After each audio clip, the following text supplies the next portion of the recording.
tuning, warming up. If you get in here, feel free to let me know how the sync is with the audio and video. I tried to get it as close as possible, but... All right, so this is, first of all, welcome to Level Up Guitar, where you come to level up your playing. I'm Kalen, and today we're talking about the 3 keys to finding your voice or finding your own style on the instrument.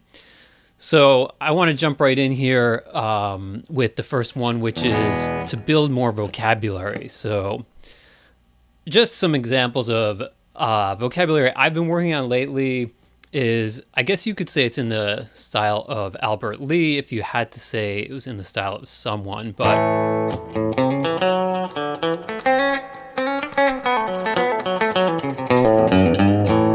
you know, just kind of country blues licks like that. But this stuff can be used rock and roll. It can be, I mean, I don't like to draw lines between styles, really. I think if something sounds good to you in whatever style you're playing it in, then who cares where you got it from? Okay, so building vocabulary. The first step to building vocabulary is listen to guitarists you like.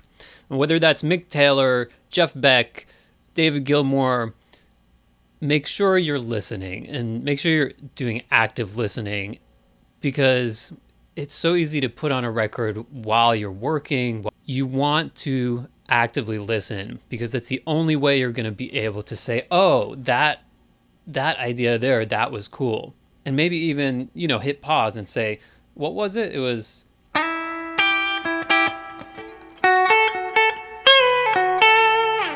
whatever it is, you know, I can't tell you how many times I sat down to actively listen to an album and I didn't even get through, you know, maybe the first couple of tracks because I had to stop so many times to figure out, oh, I really like that riff. Like, whatever it is that you're hearing that you like, you want to start to incorporate it into your own playing.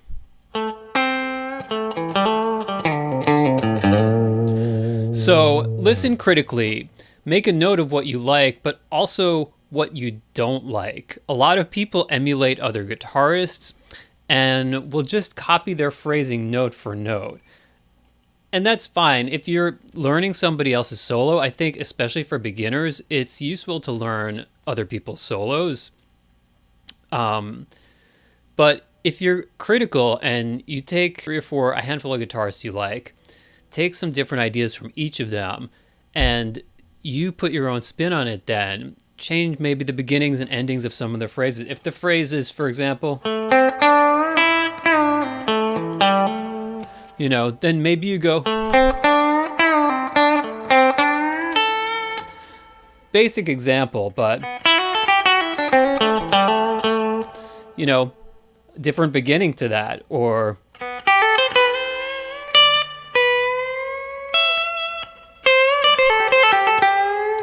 come up with as many sort of alternatives to it as you can, because that's what's going to allow you to take a piece of vocabulary and be fluid with it. So I think putting your own spin on it when you're learning licks from other players, that's a big part of how you build your own voice and style. If you're a beginner, definitely learn some other people's solos.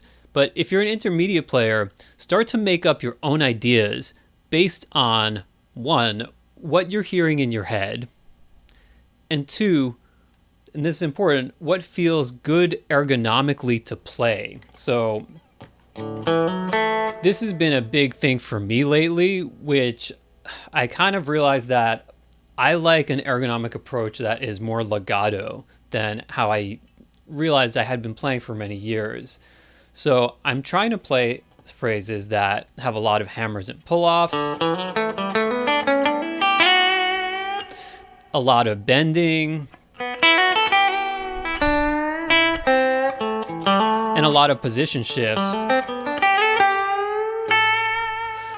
that I can use to kind of inspire myself. And that's, you know, you definitely want to do things that are going to make you feel inspired. So what feels good ergonomically to play, that is going to help you to feel inspired. And what it also does is if you do both of those things, if you Try to play what you're hearing in your head, and you also do what feels good ergonomically to play.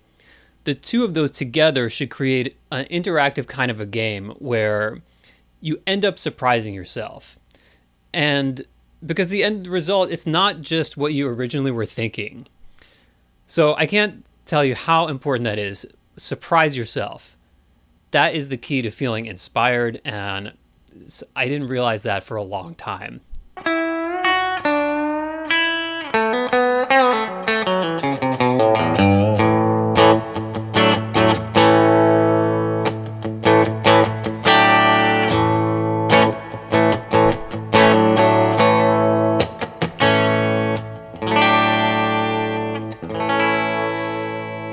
So number two, let's move on here. Number two, work on your rhythm guitar playing.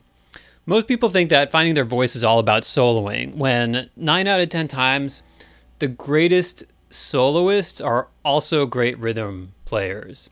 And there's a reason why. Rhythm playing informs your soloing. And that was kind of a good example right there. It gives you shapes to kind of guide you, and it helps you to develop and inspire more interesting ideas in terms of syncopation. So let's take something similar to that.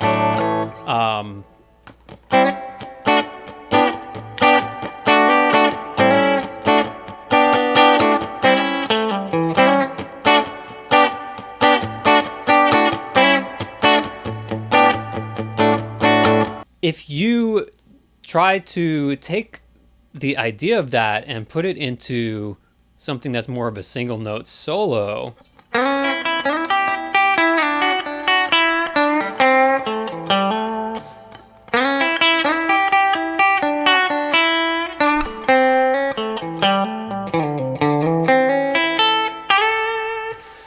all of a sudden you have a lot more to work with. You have this shape here that you can... You have this one here, right? So you have, sorry, this guitar has been a little bit finicky in terms of tuning today. But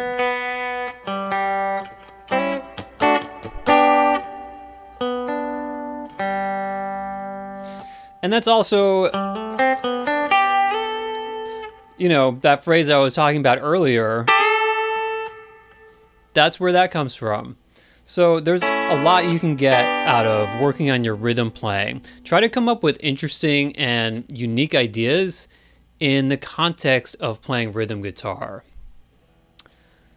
So far we have build vocabulary, work on your rhythm guitar playing, and the last thing I want to talk about is to develop your sound and ergonomic approach to the instrument.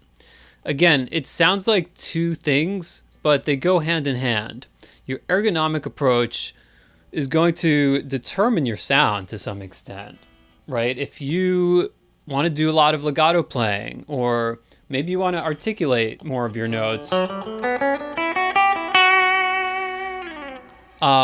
maybe you decide to get rid of the pick altogether and,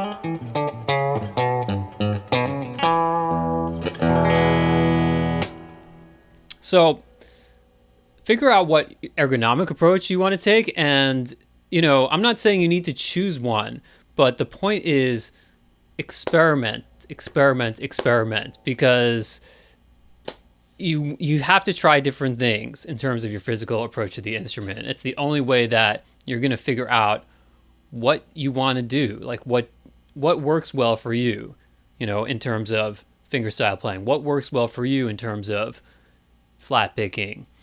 I have to say, I went years without doing this, and as soon as I started to work on developing different ways of physically approaching the instrument, that is when my inspiration, creativity, and my ideas really started to take off.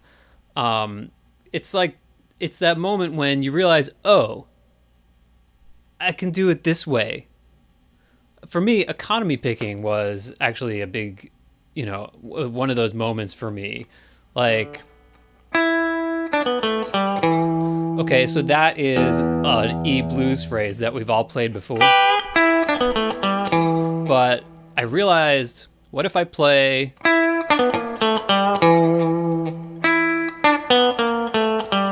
two upstrokes in a row?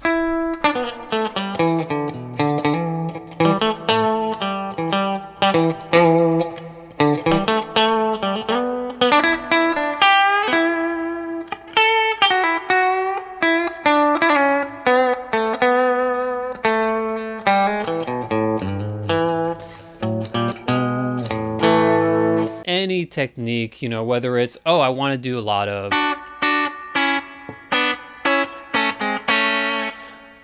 double stops in my playing. I kind of like that approach right now. I want to work with that.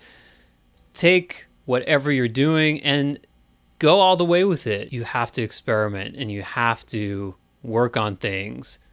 And your ergonomic approach is one of those things that if you work on it, you're going to find it really inspires you. You're going to find phrases that you wouldn't have found otherwise. You're going to find a slightly different rhythmic way maybe to play something that felt a little bit stale how you were playing it before. All of a sudden it sounds like, whoa, that's cool.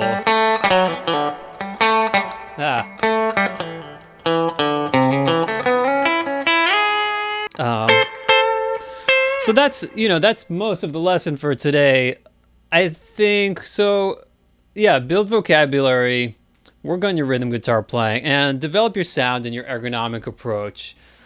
Short live stream. I don't really like when people do these long, hour-long live streams. It's who's got the patience for that? And the attention span these days, people's attention span is more like 30 seconds than 30 minutes. So that said, I'm gonna leave you with that, and I hope you learned something. And if you're not a subscriber already, hit the subscribe for more tips, tricks, and secrets from Level Up Guitar. And I'll see you in the next one.